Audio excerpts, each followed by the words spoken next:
It's WeDS Rebel. Thank you for tuning in. We are going to play a little bit of Trackmania today, and I'm just going to play the campaign. I'm going to probably watch some YouTube videos in the background and just kind of cruise along. Unless, some chatters kind of come hang out and start saying some, but you know what I mean? Till then, it's just going to be me and my podcast in the background. Here we go. I think it was like the day after the show aired. We're listening to Tom Green interview Tony Hawk. They were both on the Bones Brigade together. Yeah, us. And you said, hey, like the show, wanted to say what's up, and we just couldn't believe it. And a week later, you were in New York, and you and I were skating down Times Square, and I was like I was primitive. No, yeah, I really wanted to create that vibe. Absolutely. So I went to the hotel, I was skating back then to the office, no cameras. Yep. And that was the coolest thing that we actually got kicked out. We were skating stairs in front of MTV. Yeah. See, that's what I love. Yeah. But the funny thing is that you had a show and you had an office in that building. Yeah. Like against we took work. Yeah. Yeah. That was probably a lot of my television skateboard fun. I think yeah. You get an argument. Very good. So you kind of took it to a whole level. Yeah. Getting kicked out. I love it. We actually shot a couple of things that day that couldn't air with simultaneously. Oh, the little jump thing? Yeah. Well, I remember you and I, we went to a Chinese restaurant, and you're like, okay, we're going to skate through the tables. Okay, you got your stomach, and we're going to swim middle of the table and make you fall in the hub. Seems like we get that's like why and then made it out, and everyone was laughing, and they knew that a lot of people recognized me and showed us out, and were laughing, we thought it was funny. Went out, and they were outside. Yeah. What's still there? No, not that one. No, we didn't? No. Oh, okay. But I remember it vividly. I was like, that is funny. That would be funny. Yeah. No, well, that was amazing thing.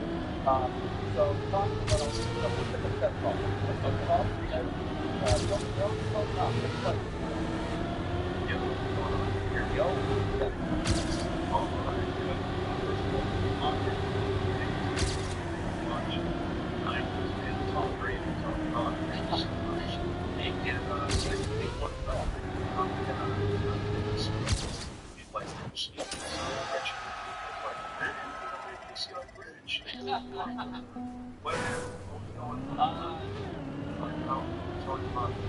How did I get? I don't. That's stress. Skating was really small when I first got sponsored, so it was more like I was skating with the Dogtown team, and we let them stay at our house for this event. My dad was like, "Yeah, stay at our house, sure." And then because I was so embedded with them already, they're like, "Oh, we'll skate." So we're second time sponsored. I'm like, "Yes, let's go." Like sponsored by Dogtown, yeah. And then I started doing amateur wrestling, and we got to this, and then they were supportive, and then they were business. They never told me. And I got a call from Gibraltar, and he said, "Hey, I heard talk to you on business." Oh, what's up with that? Okay. Like, I'd like to talk about on politics. And I mean, all basis. It wasn't established necessarily, like it just wasn't established outside skating. And I said, yeah, I would love to come talk to you, and I met him. I was on the team immediately, and I think it was all because the girls who recognized me as not necessarily more just like something not going to back down. I think he saw me as someone that never was satisfied. So I think that's the drive he was looking for. You didn't immediately win every contest when you started, right? No, it wasn't something that was just you were such a natural that you instantly were the best. No, but I had to learn the hard way. You know, I only skated my part, only skated my local part mostly. I was good there. I wasn't very good in other places. I really got knocked down a few times where I thought I got could have gotten some other things. I made it my goal to go adapt to other terrain. And once I did that, that's when it changed. It was like, oh, it's actually how these people But like, kind of pressure on yourself. I did, yeah, but mostly because I was procrastinating. I was like, that guy's using me. I believe he's the best rider. I've got to step up. Is that still driving? I'm trying, yeah. I don't have a mentor that I'm trying to impress necessarily. I'm hoping Stacey still sees my stuff, but yeah, I just always have wanted to keep getting better. And as I got older, I different ways of doing it. I'm trying to set spinning heights, but I still have stuff. I still want to progress. And I've learned how to do that. I've learned how to do that in my own way. So my Like, is it still the 900? No, right? so you But when you did the 900, it's called it was called the greatest moment in sports of the year that year by ESPN. Was that one of the greatest moments? definitely a highlight for me. Yeah, it was one of the biggest moments of my career. It was probably the biggest moment of skating. And it's been hard to get this era because I've done this stuff now. And I really want to pursue other to do other opportunities that didn't involve competing and competing. If you're in that life all the time, that's it. So like 9-10 months out of the year, you're just chasing every contest. I had kids, I'm going to stay home more, but I also want to just be able to choose sport. So doing like 3,900 that year was like, all right, that's the best thing that we do in competition. So I quit with that. That Yeah, but I skate, obviously. That was just get paid the whole year. There's a stick attached to the stick that's higher than the stick. That's more than ever. skate down all Yeah. So I'm just gonna go that way. we're skating. Skate. What? Okay, is there more commercials today than normal? Is there? No, so we take the commercial. We'll be back. If you have questions, from the internet, or phone back.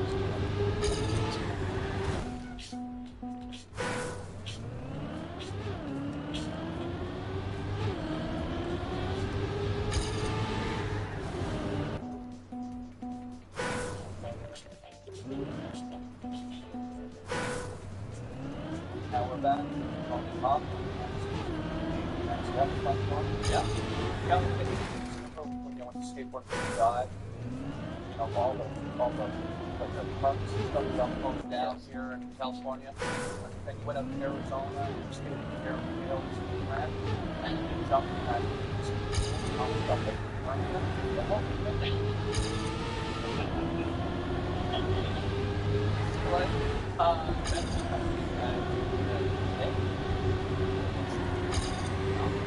Arizona, it's got to be warm. Those people weren't really worried about you because the pool was so cold. Yeah.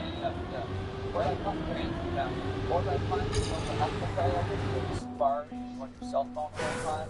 Like, you want to go, it's great. The open is nothing to do. No, but I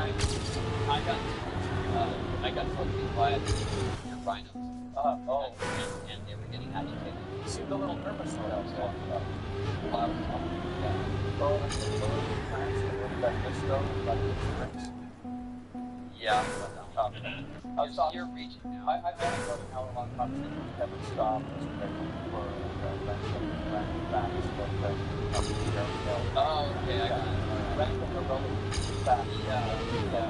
Well, it's funny about the club in Paris. I actually wasn't there that night though in Paris, and I left that club. Came back from the club sitting on. He came back from the club and woke up to the sound of splashing water, and he was puking all over his bed. Yeah, and on my clothes, on my bag. And I left. I tried to call. I left the room.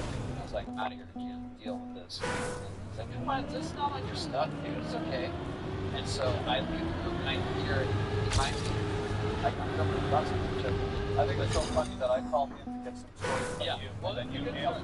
one of my favorite, like, drunk friend stories. But so I go down the hall to one of our friend shows, and I hear him, and he's on stage. This room's full of barf. I can't stay here. And he's dragging the mattress behind him, coming down the hall to the. Was there like a lot?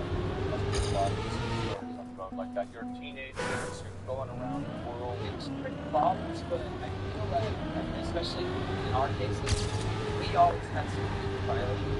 So, we always couldn't get too crazy. We had to skate. And so that particular night was absolutely good.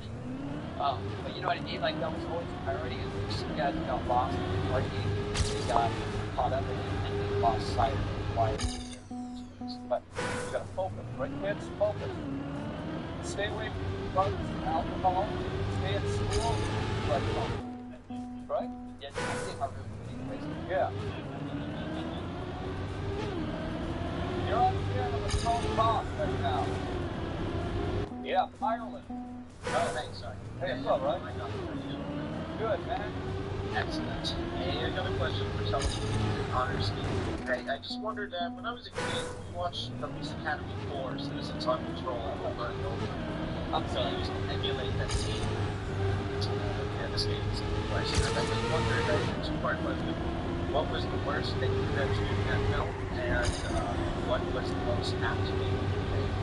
Take that term activating to be anything about arousing, whatever you take the term. Well, for me, worst thing was getting fired. Because they decided about shooting that I was too tall to double the spade. And I had just gone to my grade school, so I just got tall. No way, like that. It's the same guy. That was his double. So he sent me home. The best part about it was getting to skate. And getting to skate and stuff was got side of the buildings, got the structure. They had full approval. They had shooting permits, film permits. You know, it was like all of a sudden we had rock stars. Oh, that's almost like starts. Oh yeah. Yeah, we drilled holes in the trucks and then out. That was one of the first times that was this sport. And right, that was the first time track. Yeah. Leading the team. Don't have to never skate one. Did David Spade skate on the set? He did. David actually does skate because he was legit. He just couldn't do like big stairs and jumps. That was the name of David Spade. Yeah, very good. So, stay. Yeah. Okay, well thank you. Oh, I want to get one top there. Oh, bye. There's a lot going on. I'm actually thinking this place. You going Ireland? Yeah. Not Ireland. All the stuff. I'd say about half. Are you a demo with this? I am doing a speaker thing conference, but I have two speakers. Your business is a mega business. I want to talk about your mega business. Okay. Okay. We'll talk about it more, but went from making a good living stuff to this mega global business. Everything well, No. When I was a kid, the dream was to get here. Because no one made a living skating. No one was Bam! skating. It's just more like, hey, you get to be in the magazine. You might get some free stuff. That's all we ever aspired to. We knew once you reach the age of responsibility, you had to get a job. So I was doing as long as I could. But as things transpired, through the 80s, all of a sudden, it was like, hey, this is my job. And I don't have to go to college to do a job. What else can I do? your sister helped you start the business. Yeah, she did, but that was later. That was like around the time we started this. Okay, that's good. And then we started kids clothing line and my assistant was my brother. So we got the fact part of it, so to get over set goals. Things like that was more an actual thing. We all have feelings. We spend time with you know, like, right? It's like a kid, like, just like a fucking doll. It's like, it was all Oshkosh gosh, that dumb sailor outfits and stuff. It was like, why can't we just have a skateboard, circles, good? Yeah, that's what we know. That's cool. Okay, well, we'll be back. I want to talk more about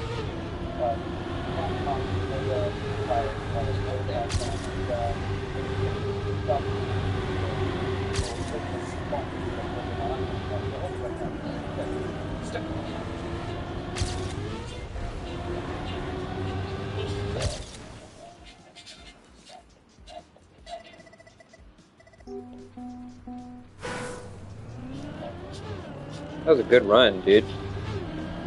I had like a little bit of a weird start, so I think there's something else to it, but we're making.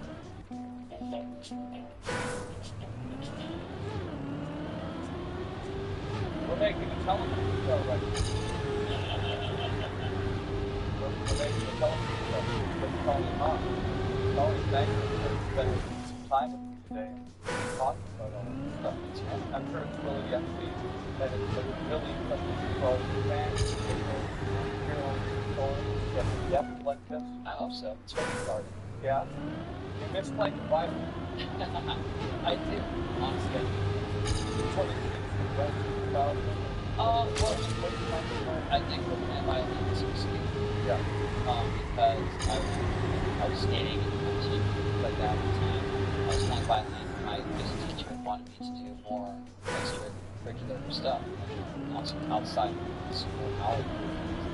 And I thought I had to make a choice. You're pretty good at the violin.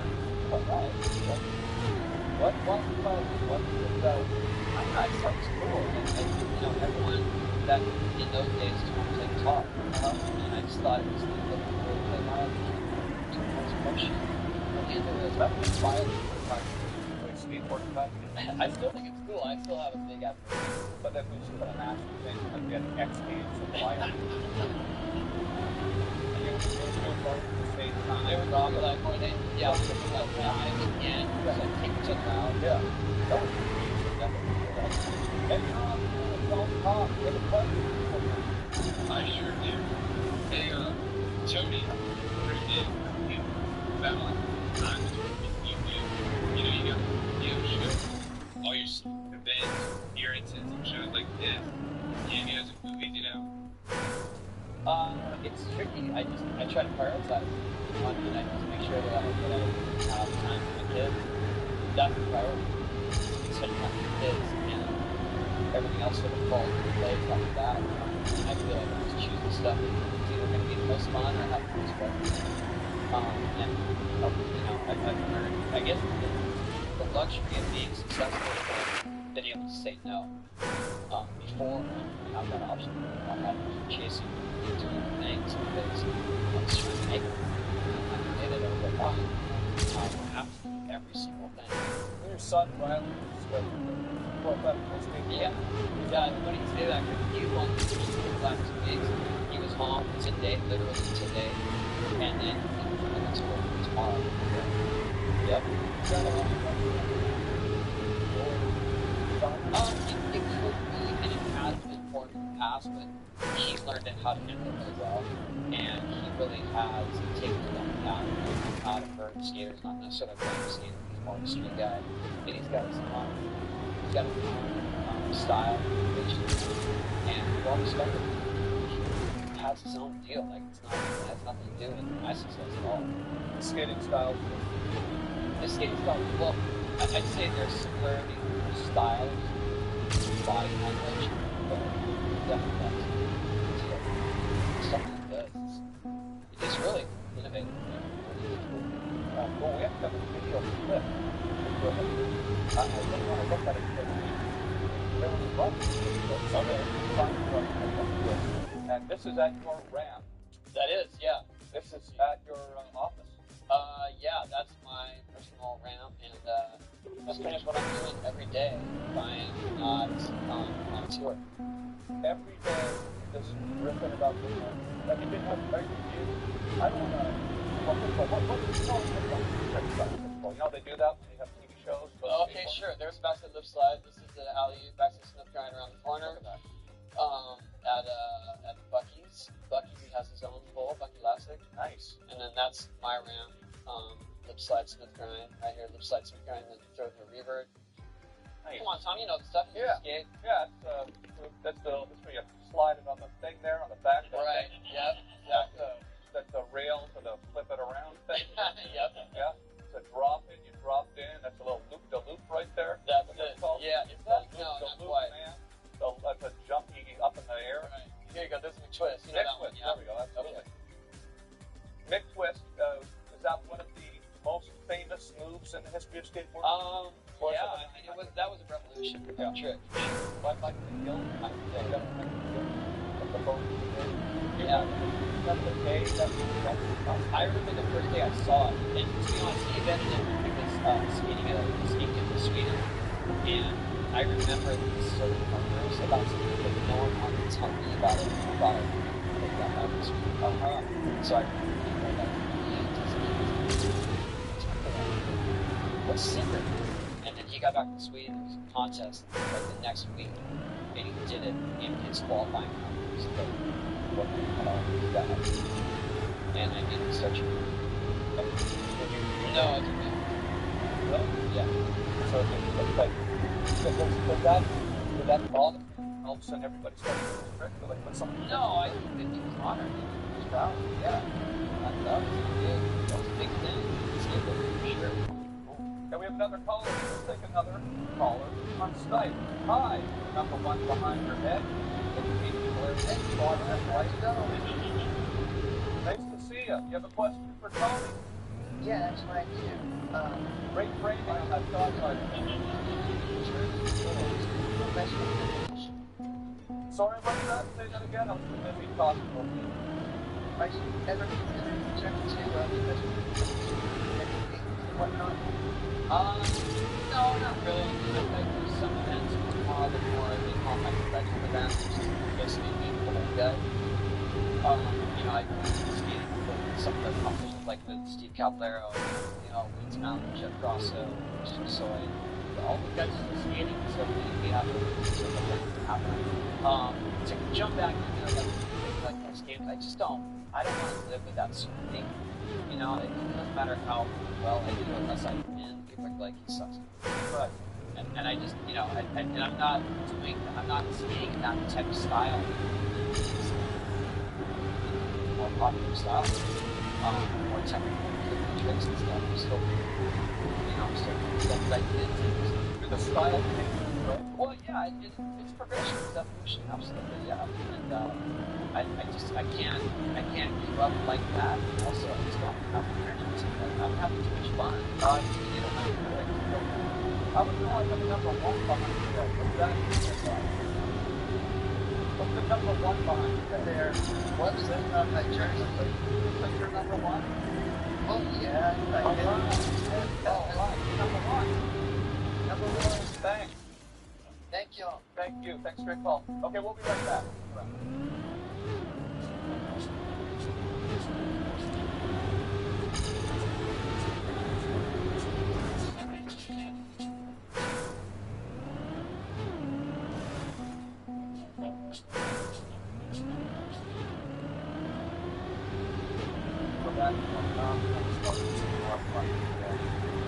Now I want to talk to you about that is people who take the time to do this and stand up for skate parks, and you guys raise money for those skate parks.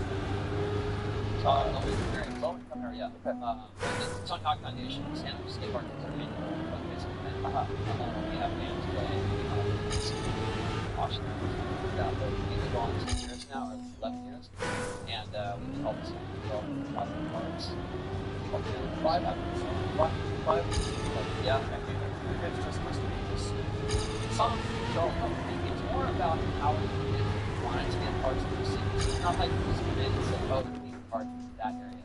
It's more like this group has tried to get the competition the same by the city council.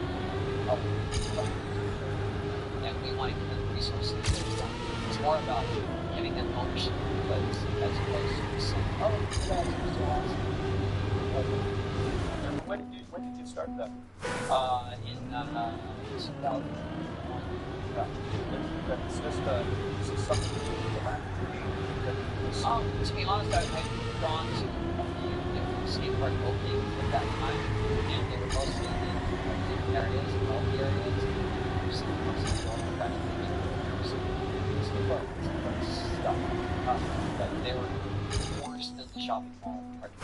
Yeah. It was because they hired the lowest bidder contractor, the sidewalk contractor, and the kids didn't appreciate it, and I was like, I want to bridge this gap, but providing some kids involved in the process, but also providing some kids meeting up to the ones at the at-risk area.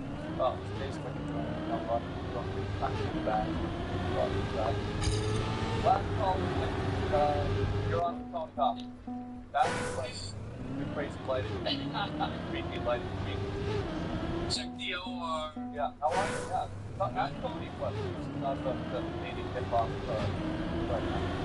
Okay, Tony. What were the 3 most memorable Halloween costumes for you? Okay. A curveball.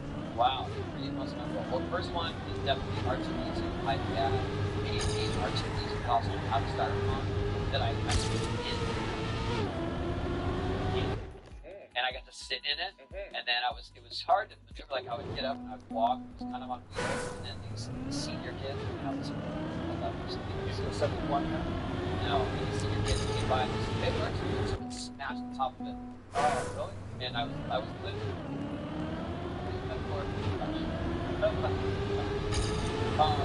that's why you're such a successful. is that why it's focused? Yeah, it's mostly we didn't have any bullying awareness in the 70s. When people talk about bullying being a problem, I say it's a good thing because it drives kids to go out. Yeah, but also we didn't have social networking, so we can't really say that. Yeah. Okay. All right. What other costumes? I was track sailing once. I scared my kids. Okay. And when I was my default costume at ages 11, 14 was I would put my dad and go, I'm a skateboarder, and skate around New Canyon. And the funny thing about that is, my friends would be like, that's lame. Everyone else thought, whoa, skateboarding, that's so strange. Skateboarding. And so it totally worked. Are you going to reading this year? Go. I'm going to be in Ireland. Is something like that over there? I heard that they do like bonfires and bob's raffles and stuff with no traditional church. You drink a lot of Guinness over there? I think they do that anyway. Yeah. Drink a lot of Guinness? Not a lot. No? No. I'm here with you, aren't I? Yeah. I hope I'm boosting. Yeah. Yeah. Go on, drink half the world. Okay, right? Sure. Yeah. Yeah, like Guinness will go to drink. Right. Yeah. Lots of places to drink now. Plus, I have the stand right there. It's okay. Yeah. Yeah, so beers, because we're not drunk right now. No, I'm not drunk right now. No, I want to do a good job. I did a drunk I enjoy that very much. I did that. Well, Tony, I got to say this is going to feel quite good. I mean, like, probably some support from my I don't no, it's awesome. So, don't talk. Thanks for coming. So, any last words? Minute left. So, I want to thank everyone for their support. Sweet. I appreciate it. I appreciate you letting me do what I love for a living, and I hope that somehow I can. Yeah, that's awesome. Tony, thank you very much. All right. Thanks for watching the show. We will see you next week, same time, same place, on Access TV. You are watching Comedy Club. Good night, everybody. Good out. More time? Last week, see, so they just played some music or something? Play some music. It's over. I've got nothing left, man. This is it. God. How much more do you want?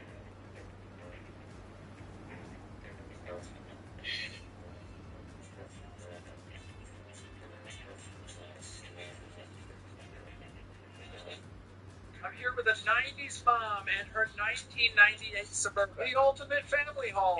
It's got four-wheel drive. Even mom could pull back on the lever. And that is nice. And this Suburban, one of the first SUVs to offer a CD player. Here's a new feature. Mom, are you tired of your kids monkeying with the windows? You've now got the power to stop them. Smash that button. Now mom's in control. Hey, check this out. The second row has its own console with a Kleenex dispenser. What? And two cup holders so your kids can enjoy sugary drinks. Speaking of kids, you've got third row seating. But hold on.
No question in our history has stood more for God than this question. He has been unashamed to speak up in all faith, and he established this church so that people would assure them that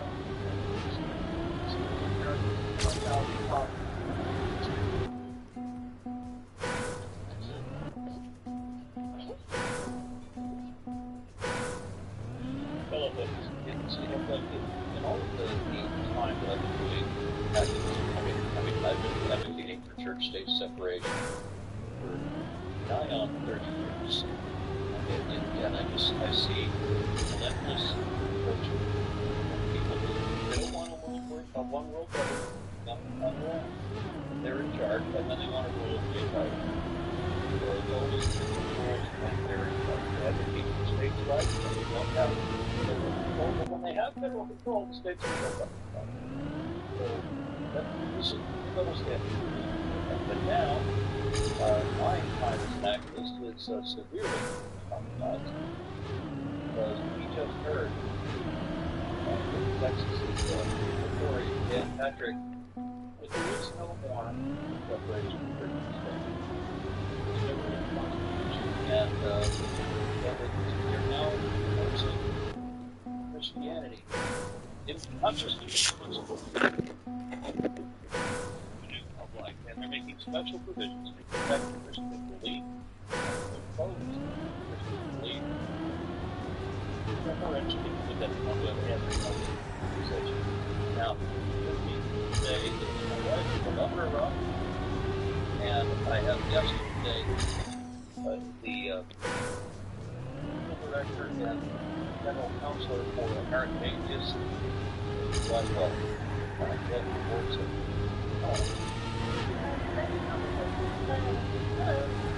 I'd like to briefly say some things about why I joined today and also give Jeffrey, you can help Jeffrey or Dr. Blackwell. Not my question. I mean, I have a Okay, to tell us why you joined Dr. today, created a religious movement about a year ago, and they were taking testimony and about supposed violations of liberty against, of course, the usual suspects, evangelicals, and Christians, not.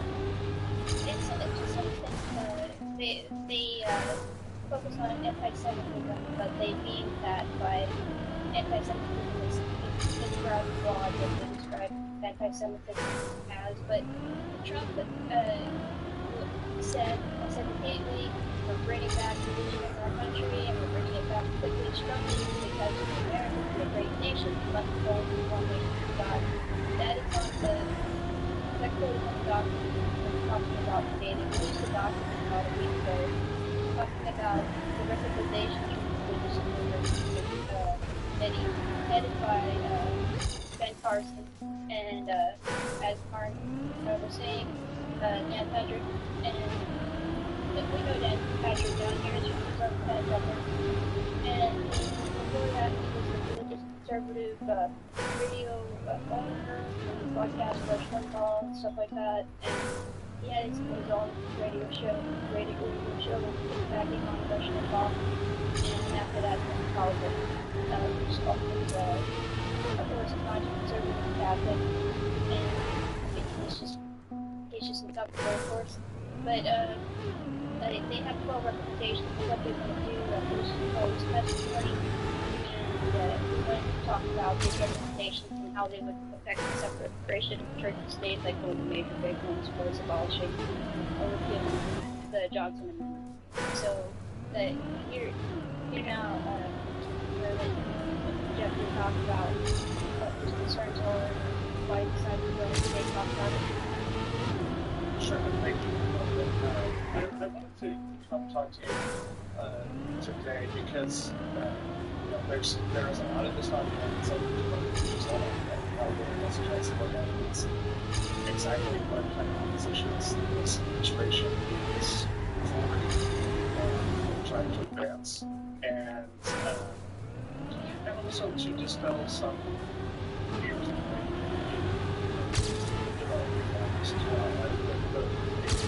The primary point I want to make is this is a original device which is not enough to do many. Everything is just recommendations for other agencies about. They're not good recommendations. And we will be together the second coalition partners will be fighting the lines that actually pursue them. But this document is just recommendations. Well, I'm only concerned about it because of the way they set things up from like a time key. As you probably already know, Texas just announced that they're going to be forcing Bible lessons in all our public schools at every grade. And the intent is very plain. It's not so that people can practice their faith in the classroom wherever it's still be appropriate, but they are only focusing on Christianity, and they're not using it as a comparative to other religious mythology or anything like that. They are teaching and preaching Christianity to the exclusion of everything else, preferential to everything else. And that isn't always what's the goal. And also doing ironically exactly what Jefferson said that he would do. I think his letter to the Reverend Baptist by favoring a particular group of people. That's why it's Jefferson's words that the wall of separation. It's just Oh! It's funny that Dan Patrick made reference to that letter, so I know that he's aware of it. The overwhelming majority of our witnesses said that they were attacked and punished and looked accused against them was one phrase. It's not in the Constitution. That phrase is separation of church and state. The left has used that one phrase that was one line out of one of hundreds of letters by Thomas Jefferson to batter and hammer people of faith for the last 70 years. And this report was speaking very clearly that we want to be sure Americans understand that they cannot be attacked by that phrase any longer. So he wants, and this is the other thing that I find insidious, they recommend giving a proper or an originalist understanding of what separation of church and state means and how the Constitution sees all that. But what they really mean is that they want to teach the imposed interpretation, not the original. So this strikes me as very Orwellian doublespeak. I want a proper understanding by which they mean an improper understanding.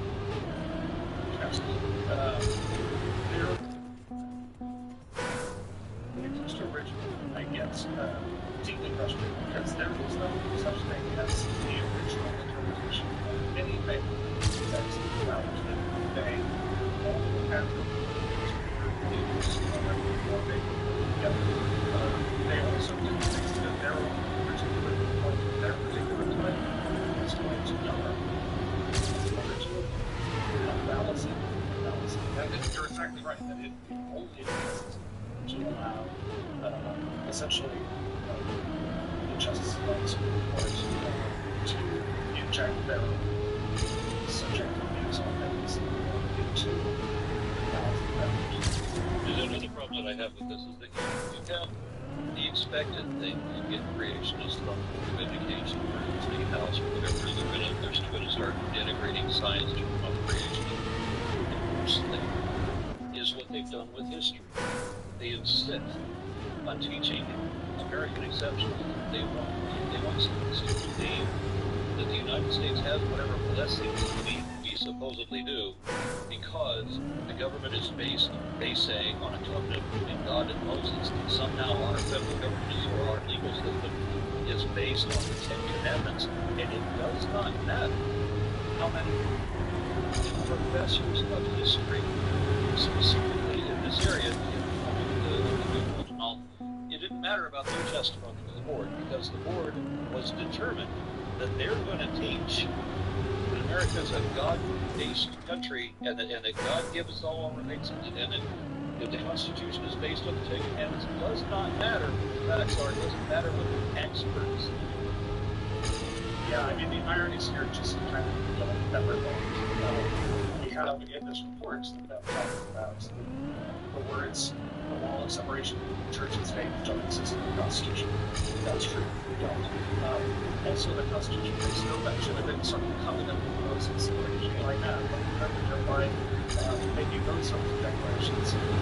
I would be much happier with us than Thomas Jefferson's characterization of what the First Amendment is meant to be. I want to bring some context to it. Arnie and I testifying and protesting. So we have a lot of experience out here in Texas. Texas is kind of a testing ground, and of course this religious liberty that came up with the recommendation met here in Dallas, Texas. So when we're talking about the original interpretation, that's the first thing. There was a ruling in 1947 called Everson versus Board of Education that established that the First Amendment erected a wall between church and state, so that not just Thomas Jefferson's word, also like when these new justices were sworn in, they said that they would respect precedent, and the precedent in 1947 was that the First Amendment intended to protect people from the government taking a certain religious stance, protect their freedom of religion.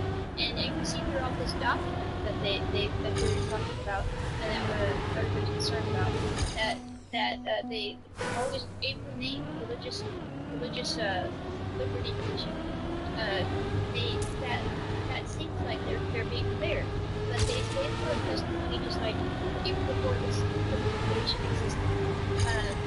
Aren't you hear testimony from Jewish people who said, please don't put the Ten Commandments in our classroom, in our children's classroom. This is Protestant leading version, and other religions, like there are people are testing, but you don't hear about this in all this case study, this big long report. You hear about all these people who say, oh, their rights are being affected, and they just ignore everybody else, every other type of religion, besides the religious right, conservative, evangelical perspective. And as a former teacher, I'm an atheist and I'm secular, but I've had experiences where like Jehovah's Witnesses are a place of like this idolatry, and the evangelical Christians there, they were hard teachers. So they act like all this testimony to this commission acts like they're the only ones being persecuted.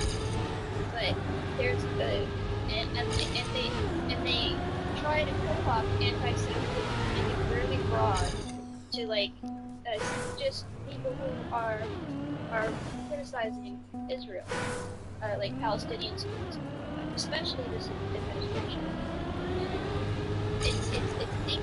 It's deeply unfair. I feel like it's a disinformation campaign that co-ops a religious community to represent only a small portion of our plural society that's composed of diverse religions and ethnicities, and they're using the power of our government, our tax dollars, to advocate for just one, which is something that Thomas Jefferson warned against.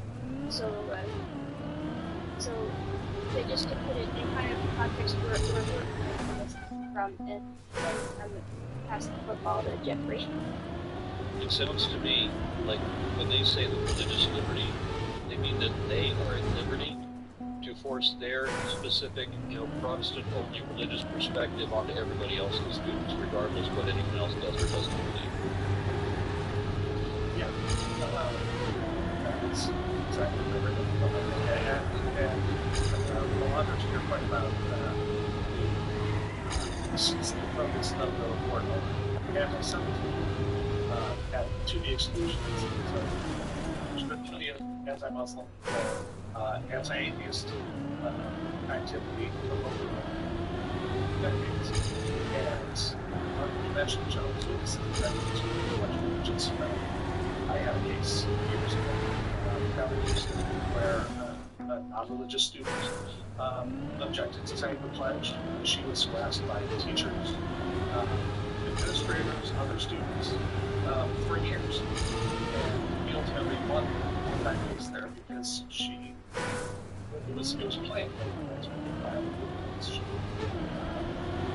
did not want to say the Pledge of Allegiance with its under God and all of that. And yet the report does not address all some discrimination that our rules face. Even just the non-religious community in general. It's only one mention on page 13. There's no mention of believers, there's no mention of atheists, there's just one mention of non-believers. I think that one of the board members is quoted as saying, people come to me and say, well, I'm not religious, so why should I care about this? And first of all, anyone who's not religious would say that they don't have a reason to care. But I think those are maybe the only two mentions of our entire community that is faced significant. One of the things I kept coming back to as I read through the report is, some of the recommendations, were they actually equal role? Would be great. They want the Department of Education to set up a hotline for this purpose report if their teachers are religious rights. If I thought it was going to be actually administered in an equal way, I'd say great. I'll call that hotline the new complaint every day. But I know that they're not going to be so I think that's not a great idea that they're trying to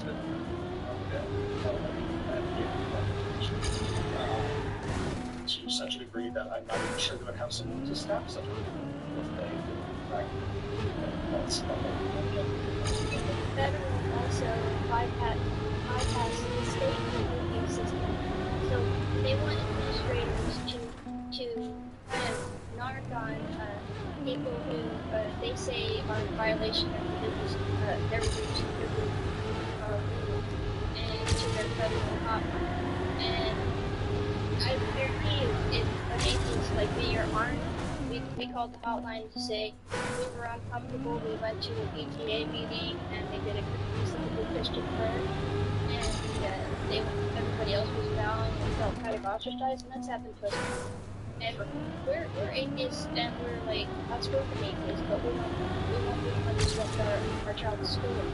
Our children are grown now, but by arguing with them, going to the office, they're playing the Christian radio station, and so I'm reminded of these things. And as a teacher, of course, I have to pledge twice for God, the Texas pledge and the American pledge as well. And yes, and it calls you out in front of your parents, your child's teachers, or other teachers or students who tell their parents that you're pledging under God. So it's ostracized. Go ahead. It's I went to high school in Austin, and it was back in 2001. He decided to go to the U.S.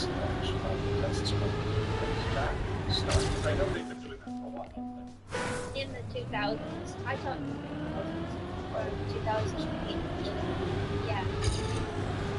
And so then also I see all these stories in court of people who feel like their rights were violated at school because their child was asked to create an LGBT club, and they're never going to represent people who are not right-wing evangelicals, people who are secular, even secular Christians. Their concerns about the Ten Commandments, because now, as of next month, everybody, even those school districts are fighting it. Some of them are have to display the Ten Commandments here in Texas, and they're not going to spend tax dollars on it. But if somebody donates it, they have to display it. It just seems like using our, not in that case, but using our, in a way, because we're providing the public school building, for them to post their Ten Commandments, and the commission also wants to post posters saying these are your rights, but they're only rights for right-wing evangelicals. And like if we complain about our valid concerns, what are they going to do? That is some of what I wanted to go over with you. I invited you specifically because I suspect that you probably you might have read all the way through the 900 pages of Project 2025. I would bet. Have you? Can I say that they were that I read through all of them? I did my best. but it was a lot. And the only reason that I haven't read the 224 pages of this report is simply just a matter of time and like a single day. Because this is just like, for me, it's just like 24 hours, all of this happening, or me finding out about all of this as I've been immersed in other things. So there's these recommendations, these 12 recommendations, and I listened to Dan Patrick talk about some of them, and say these reprehensible things, and I realized that he said he was going to read through 6 of them, and then he was going to have Ben Carson read through the other 6. And so why he did this, I don't know. He read the first 2, then left the rest, and then left Carson to read number 6. Very slowly was a brain surgery in a different time zone. I don't know what the even sense. And so I want to know what are the ones that they didn't include. And when I started reading these 12 recommendations, I realized that there's spin in this. And I don't know that I would be able to recognize if I hadn't read the rest. And so I would like to go over the 12 recommendations with you and you fill me in on what you have encountered in the rest of this document that might color, and that's the 12 recommendations to get the central thing in. Or is there something else that you're paying attention to? The 12 recommendations are, there are other recommendations that are sort of important at the end of every chapter. Maybe some of the recommendations that dive a little bit deeper into context, provide some context for each 12. But these are, I would say, a little more. Okay, and then let's read through these again, see what the interpretation is. Sure. Recommendation number 1, instruct the Department of Justice to issue guidance, clarify the proper understanding of the Establishment Clause and the separation of church and state. I read that as he wants the proper understanding and the improper understanding, meaning the state-imposed understanding, not the real one.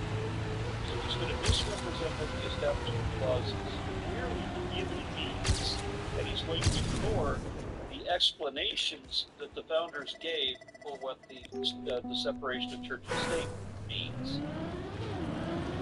Yes, that's right. They point out a number of spots after the end of, I'll say after that chapter, verse it's a little different by law.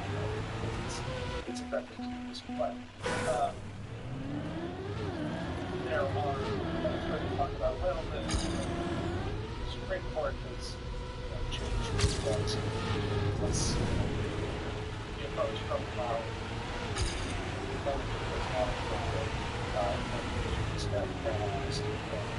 provisions and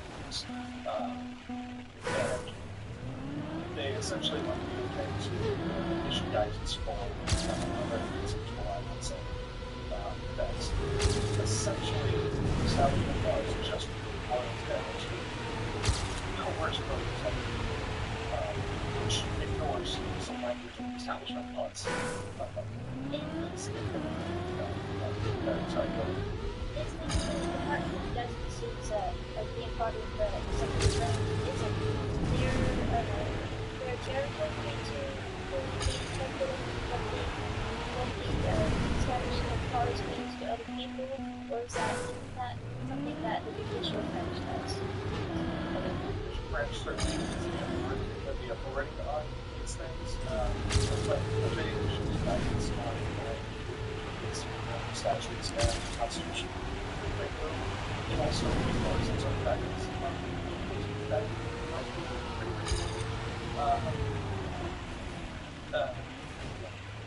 so they can say what they think it means, but it's really not widely on this guidance.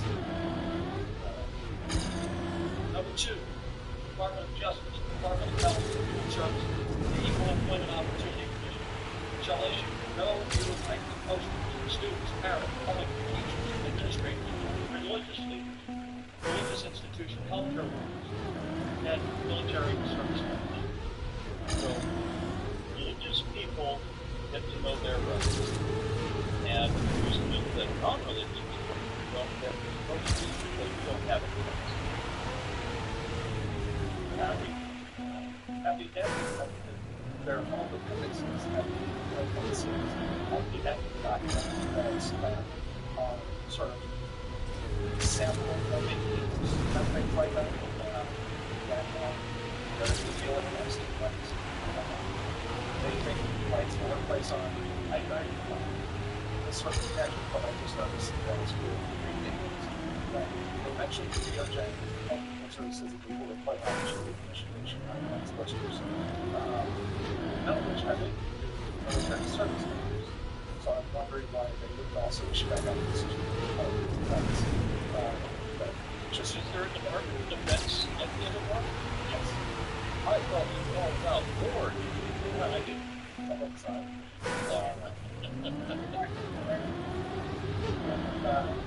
I mean, maybe not that, but yeah, that's established by a statute of Congress.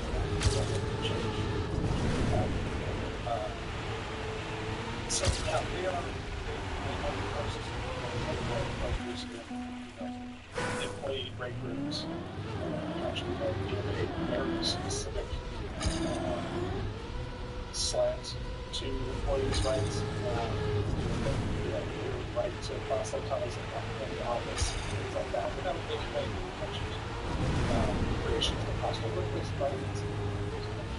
They need OSHA for doing workplace safety with stuff like that, posters, but they want to do this with these know your rights posters, and in places like the military, it's your right that you don't have to take a vaccination if you have a religious objection. This is how petty their movement are. Okay, I'm going to move on to the next.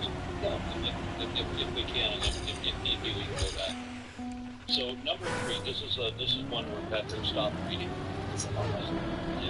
Any public official who alleges a person under their supervision has improperly engaged in religious expression must provide a written explanation of the alleged violation to the person accused within 30 days of any action and explain that charge based on specific constitutional provision or provision of law.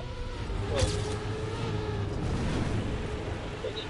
any public official alleges that a person under their supervision, and as a public official, you have to work in a government office. I guess it's unclear to me how they would enforce this against state or local officials. Public schools are under the management of the state government. Okay. So you're going to have that official now. If they think that somebody under them has engaged in improper religious expression, Bang! how do you even determine that? I don't know. I wrote in the margins of this one, what does this even look like? And also, we've already mentioned that you're setting up this, recommending that and set up a hotline for reporting what are engaged in program. So if an administrator on the hotline, they also mentioned that board meeting, the administrator called that hotline about something that one of their subordinates did, do they have to provide for also, when it comes to disciplinary employees, there are strict procedures that in every employee implementing this would require extensive training by every level of just been on the lab. I don't even see that they have the authority as the federal government, because say you're a state like Maryland and you have less places not zero, and someone to go after someone for reading a character or something like that. Because the name of course is on the hotline or you've got a administrator and they are like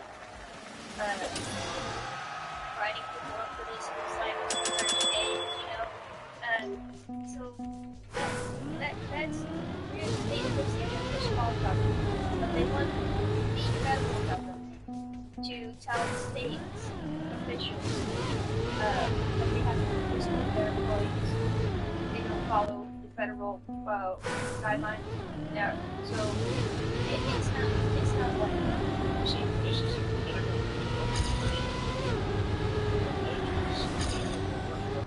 supervision has improperly engaged in religious expression. Okay, so a political official then has to write a letter and to say that Rabbi Leibowitz, you were shaking this chicken in a cartwheel fashion when you were supposed to be swinging it over your head. That's improper. You're doing this improperly.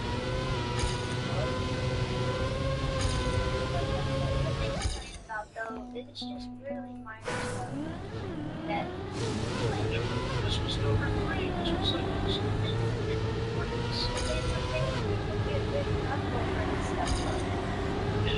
I just want to know what it is we're looking at, because I don't think any of this necessarily means what you might think it does at first. So I feel like this one tries to bring back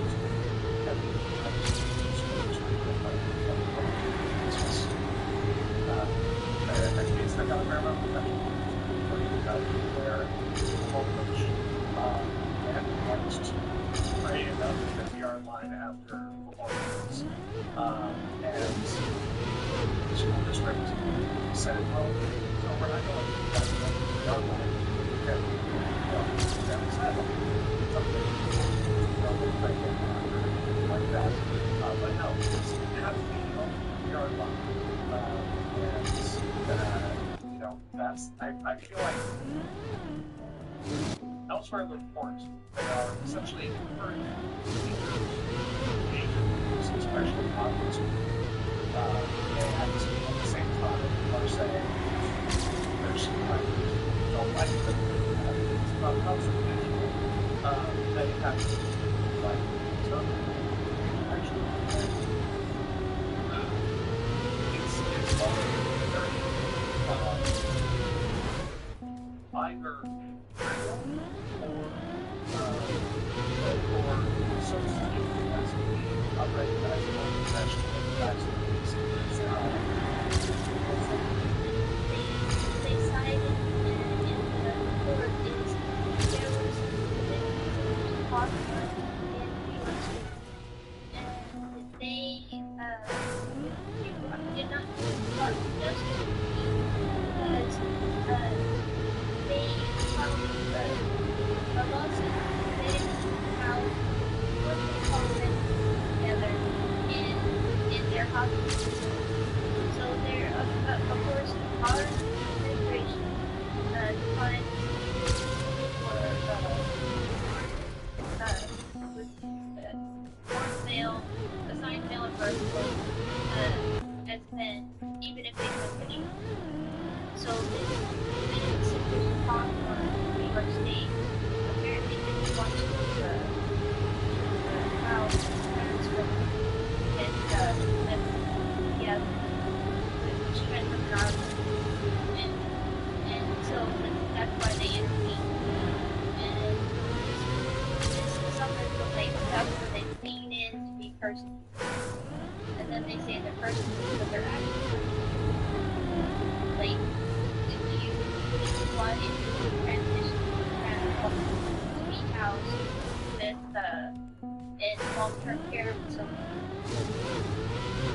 or biological assistance.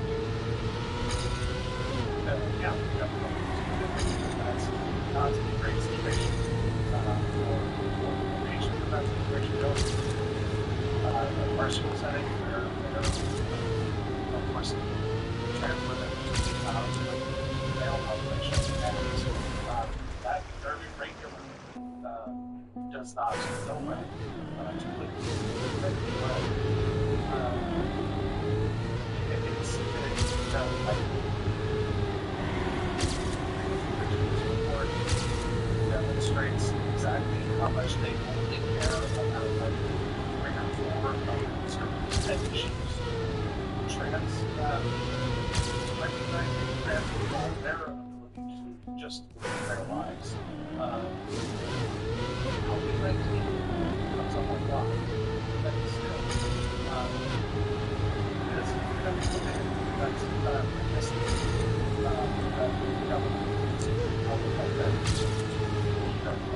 which is maybe most and essentially someone goes down to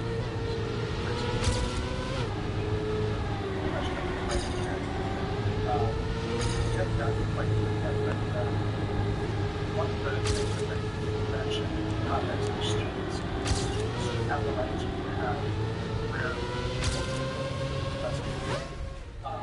and someone who is a post-graduate why maybe on relations or something and that because they are being stopped from wearing a shirt that attacks trans people that have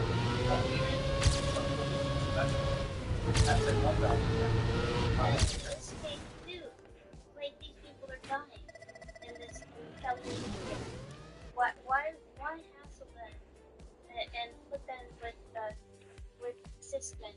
Let them die in peace. That's one of the big complaints that I have here. And what I've heard reported about this, that Americans should remember religion as a essential support and always remember the Creator made us and restored our rights. And more importantly, later on, that this, let me see, I'm just trying to find where it says this.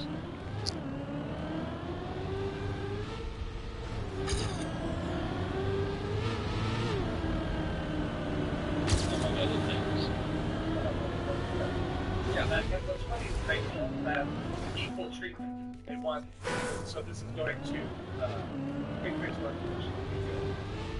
federal grants to provide services and things like that. And they talk about they should institute policies and promote housing on Congress and others, faith-based institutions to receive equal treatment in the grant making process. And in the same sentence, Thank you for using the litter box. and not to be bound by things in the grant making process that My cat was being recorded. conflict with their religious beliefs. So what they need is special treatment for faith-based education because of different things like that kind of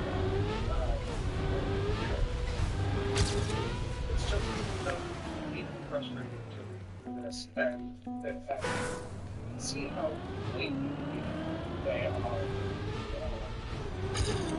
a type of evolution that we just kind of understand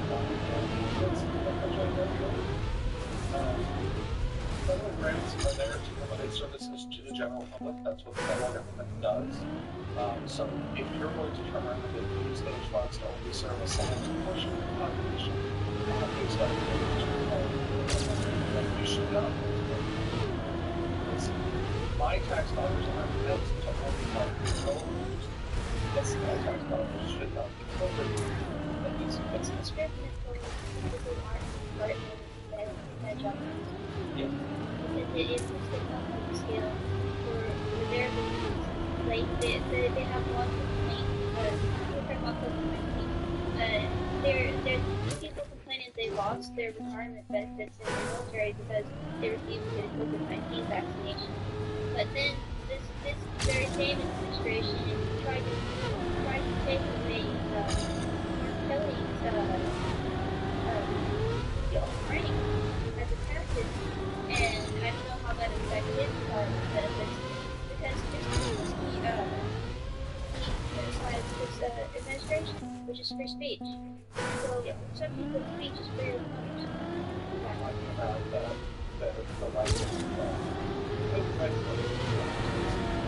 Services have been dealt with and what when it comes to their speech,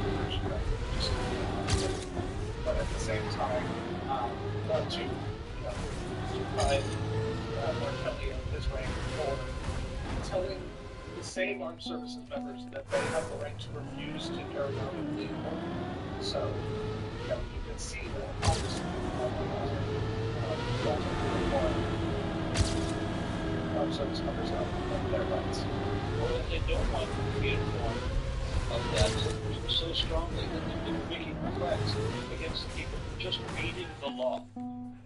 So the Trump administration is now trying to retaliate against somebody else makes a public statement reading the law as it is written that says that the service members don't have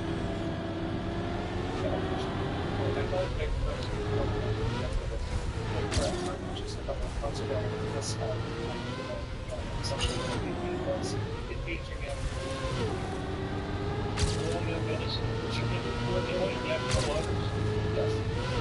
and attacking those and then attacking them again. And that's most big stakeholder for his son. Like that's just for they need to make sure not only that all of the evidence is gone, but also that all of the witnesses are gone. Because that's the only way that they can be the terrorists and the road runners that the administration wanted them to seem like. I've figured that if you have the votes and there are no drugs on them, or you retain the prisoners and try them and then having to acquit them, the administration doesn't look good there. So you need to eliminate all the evidence and all the witnesses. In regards to the original plan for both units, I think it will be in violation of what they termed administrative would be an administrator asking somebody in a public school to put their thoughts, display away, and testimony, and that administrator would need to be written up for that discretion. Yeah, let me see if I can run through this a little faster. On the fourth one, instructing the Department of Justice, Department of Health and Human Services, Employment Opportunity Commission to explore opportunities to create programs in violation reporting hotlines, /hotline portals for students, parents, teachers, healthcare workers, and others who may report a violation and increase public awareness of existing reporting channels. Very good boy.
Hello. Hello. How you doing? I'm good. I was trying to get Victoria out of your car. Sorry. I really appreciate it. Yeah. I appreciate the effort. I next time I'll try to remember to just say, "I'll be back in like 5 minutes." Put a time limit on it. Okay. Or I'll try and like call like 45 or something like that. That usually is like a pretty good time. Yeah. Okay, I'm on the phone. I'm very excited to see you. I'm so fucking tired. I bet you're so excited to see the kitties. Yeah. I might cry. They're happy. They're having a good time. They've both eaten dinner. They've both had a snack for using the litter box. They're both in good spirits. No need to cry. You can if you want. I'm really tired and I definitely have on it. Well, I will do my very best not to. I Okay. just make no promises. Okay. I'm excited to see Dom.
What's up, gamers? We are back.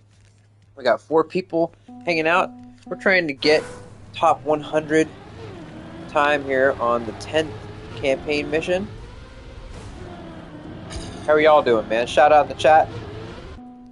You gotta be silent. How are we doing? Anybody else play Trackmania? Are you guys like interested in Trackmania? You just see me on your live? Happen to be a subscriber, possibly? I just hit 500 subscribers. We're trying to pump up the time of watch live hours because that's the next metric for me to get monetized. I can't get monetized until I have 3,000 watch hours in a single year, which is kind of a lot.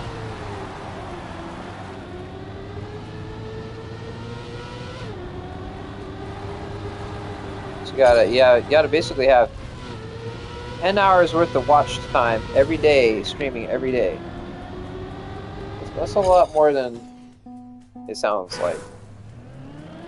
That's 3 people consistently watching for 3 hours every day. That's a hard number to keep.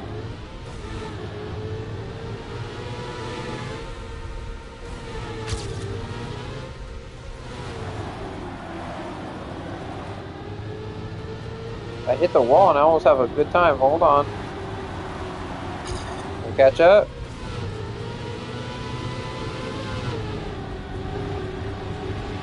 Oh, I had it for a second there.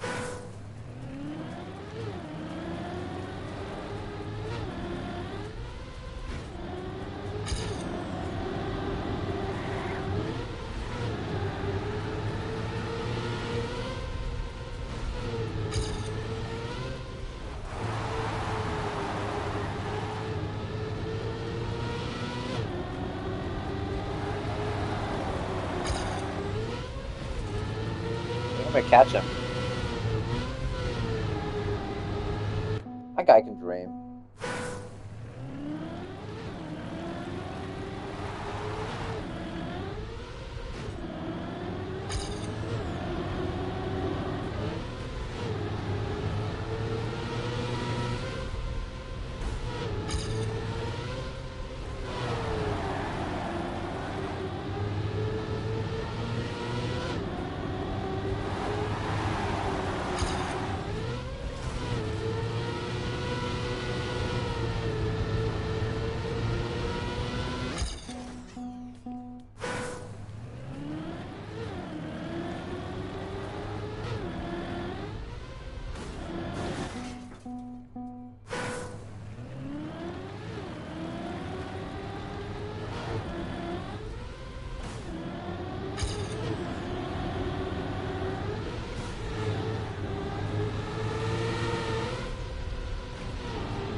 I'm trying.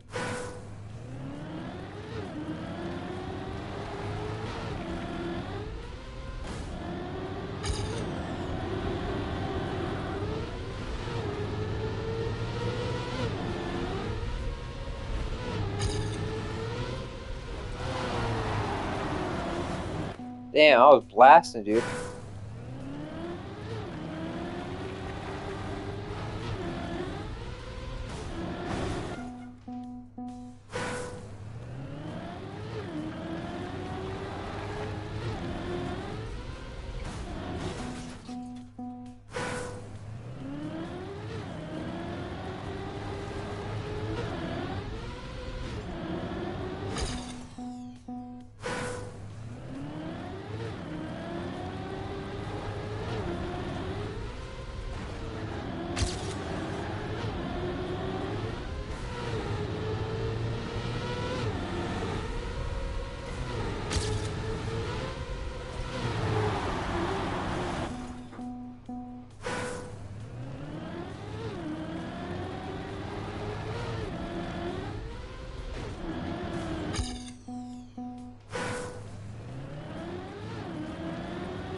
Oh!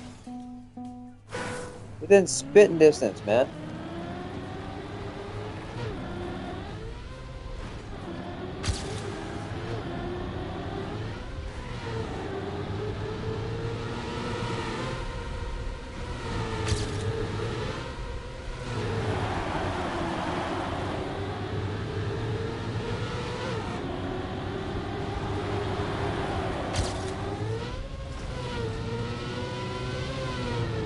No!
167 for 96. Let's go. 69 backwards.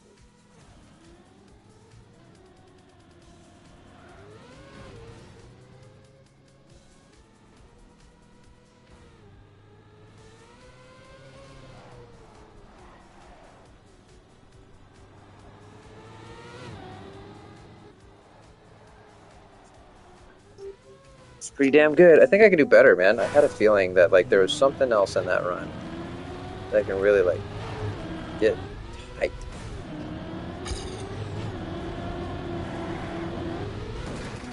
Ain't that?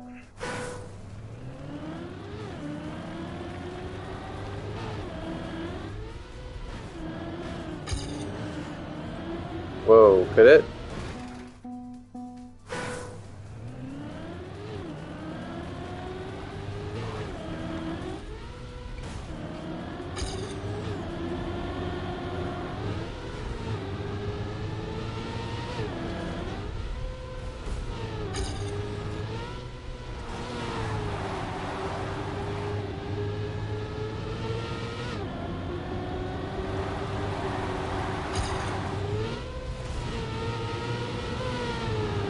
Boom!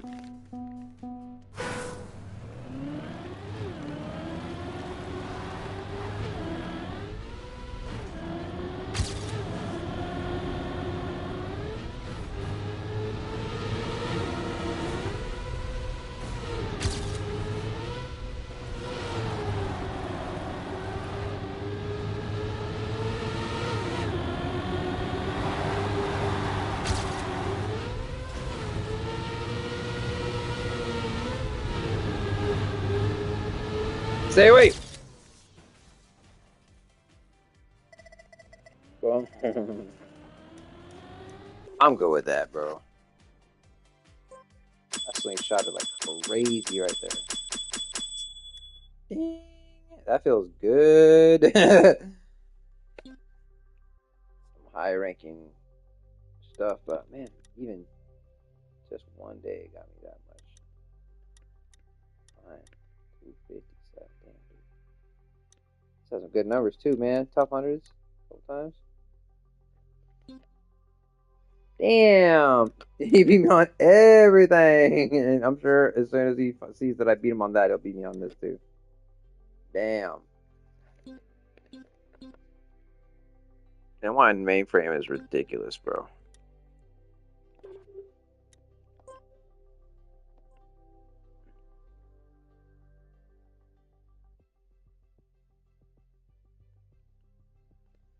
I'm gonna hate this one.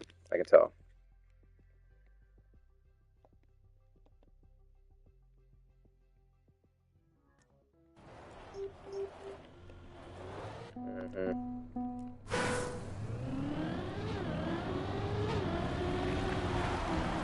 Holy shit, what's up? Wazowski! What's up, Mike Wazowski?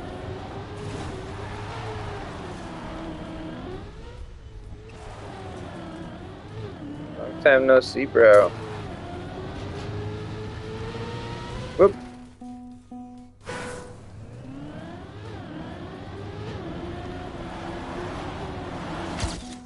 It brew out. No, bro. See, I got 500 subscribers finally. We're doing it, man. I just need like a lot of live watch hours now, and I'll be monetized. So, I think people Yes, like me. sir. Whoa! Wait, what did I just miss? There's like a blue thing just above where I hop here. Hold on. See it. Right. There's some blue shit there. Yo, it has actually been so long. I know. I feel like the last time I saw you, I was playing like Skate 4 or some shit. I haven't played that for a long time.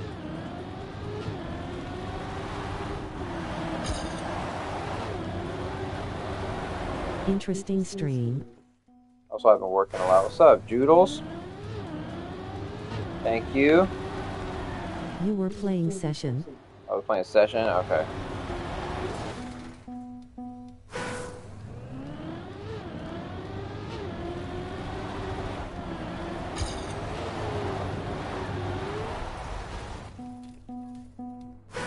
You were still trying to get 100%. Oh, okay. Yeah, you know what? I got it on PS5, and now I'm working on getting 100% on Steam because I got the Steam copy as well. And I'm like 80% done. I'm halfway done with the historical challenges. This is the hardest part. How you been, man? What's up? It was like all bad news last time I saw you. Any changes?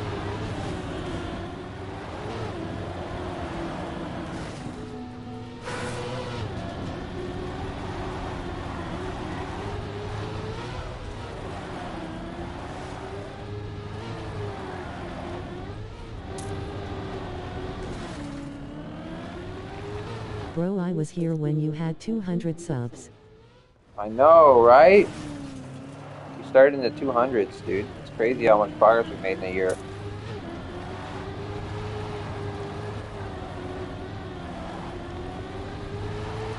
I'm not too stoked on this particular map.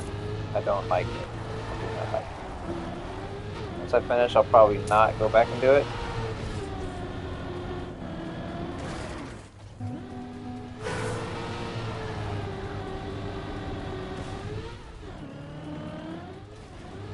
I don't like that.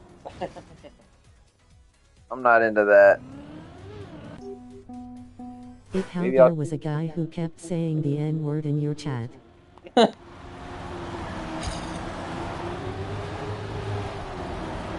okay.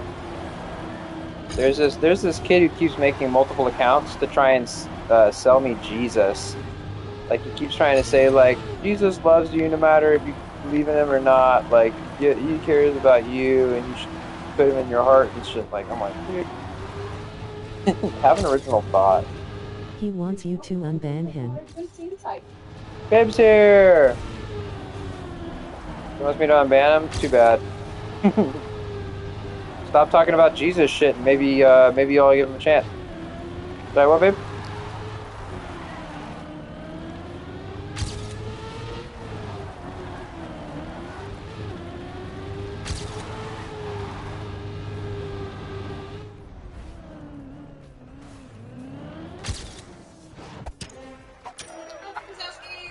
Say it again. Hi, Mike Wazowski. No, the guy who said the N-word want you to unban him. Oh, that's Him not good. asterisk. Abby says hi. Wow. Yeah, look at this. 2 socks. These are regular slots. Are there for you? Hi. The name is misleading. Those are regular slots. I have Can you take the pizza?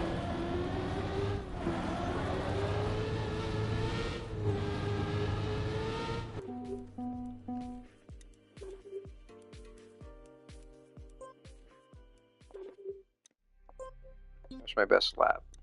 Maybe this? Actually.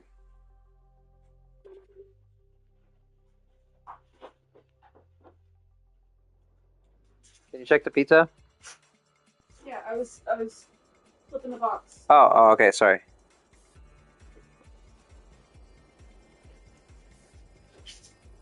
I've just been working a lot, man. Just been busy over here, trying to pay rent and all that. It looks a little blonde. Oh, that's better than burnt. Careful. Blonde? That's what we want, right? Like a little... Oh, yeah.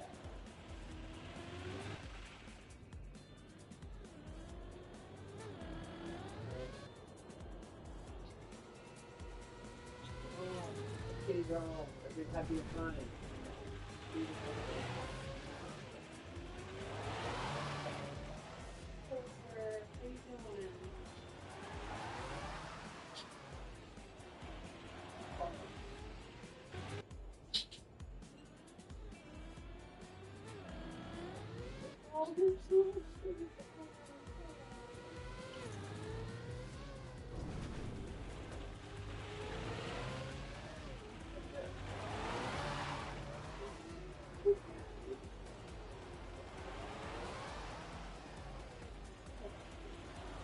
Bro, I believe Jesus was real, but I don't believe he was a powerful being, and I don't think God was real.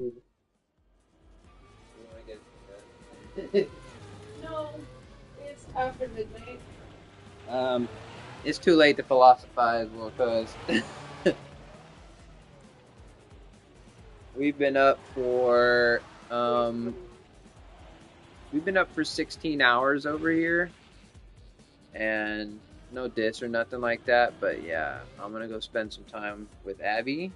Hello. It's really nice to see you again, Mike. Come on, Yeah. come hang out more live streams, bro. I've been doing session and Trackmania live streams more often, so I'd love to see you around more often. Okay, we can talk about Jesus not existing later on. Yeah. Okay. We're making pizza.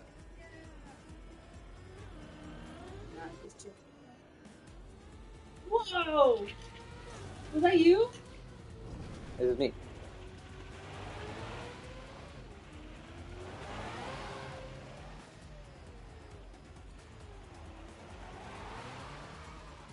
Loop de loop. Wee. Wow. Look who's here. He's his Hey, wanna hang out? It, bro, I was trying to surprise you by trying to join your live streams, but I kept missing them. Oh, that's all right. Well, I appreciate you showing up. I'll be around. Hope you'll be around. It was a nice surprise. All right. Be friends on PlayStation, and then you can play games together. Are we not? I don't know. Are we not friends on PlayStation? Hold on. There's Otter has meds and stuff. They give us a little toothbrusher for the kitties. I was only covered with the food. There's like 2 or 4 tablets or something in here. Once a day, 2 arguments. Okay. So for just tomorrow, you I was thinking about getting start 7, 4 at 11.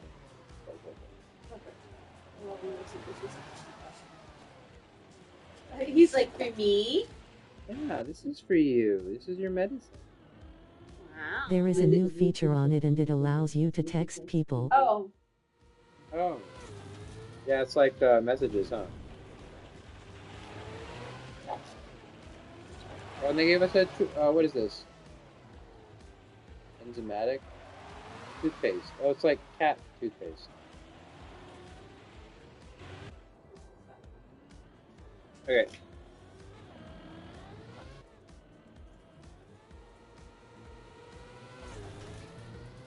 Yeah, most of it's been posting shorts to try and keep the channel going.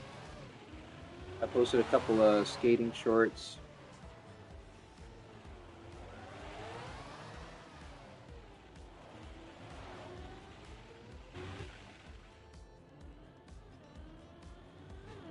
Maybe we could text on that, then you can give me your phone number and then we can text more on there.